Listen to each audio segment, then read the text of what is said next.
On a neat, sun-drenched shelf in a bustling corner store, a single bar of chocolate sat motionless. Its wrapper was a smooth, deep brown, sealed with precise edges that spoke of quiet order. Every morning, the store bell chimed as customers flooded in like a restless tide. They reached for vibrant, neon-colored candies that promised instant thrills. They grabbed oversized, ribbon-wrapped gift boxes meant for grand gestures. Through it all, the chocolate remained untouched. It watched the world move in a blur. When a bright red candy was snatched up, the chocolate shifted its weight. They want excitement, it thought, staring at the empty space. When a massive box was carried away, the chocolate let out a silent sigh. They want grandeur, it concluded with a heavy heart. It began to shrink into its own packaging, feeling the crushing weight of its own simplicity.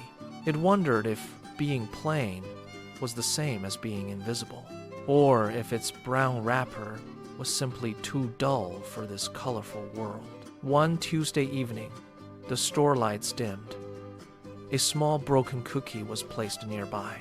The cookie's edges were jagged and crumbling, and its plastic wrapper had a long tear. The chocolate stared at the flaw, its own perfect seal feeling suddenly heavy. It watched as customers walked past the cookie, their eyes sliding right over it. The chocolate realized the cookie was being ignored for the same reason. It was not perfect. Does it hurt to be left behind? It asked softly. It stings, the cookie replied.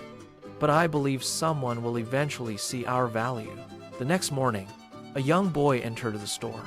He walked slowly, his fingers trailing along the dusty shelves. He bypassed the flashy candies. He stopped, reached out, and picked up the broken cookie with tenderness. The chocolate watched, its surface feeling cold. Why that one? It wondered. The boy held the cookie up to the light and whispered, "This one looks like it needs me." The boy walked to the counter and paid, leaving the chocolate in silence. The shelf felt larger, emptier, and the chocolate pondered the boy's strange words. It sat in the silence that followed, the shelf feeling suddenly vast. An hour later, the store door opened again. A woman with tired eyes approached. She stopped directly in front of the chocolate. She reached out, her fingers tracing the brown paper. "Something simple feels right today," she murmured.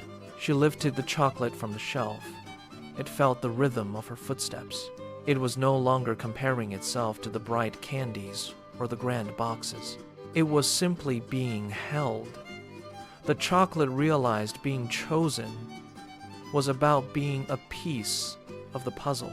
It left the store, finally at peace with its own simple brown wrapper.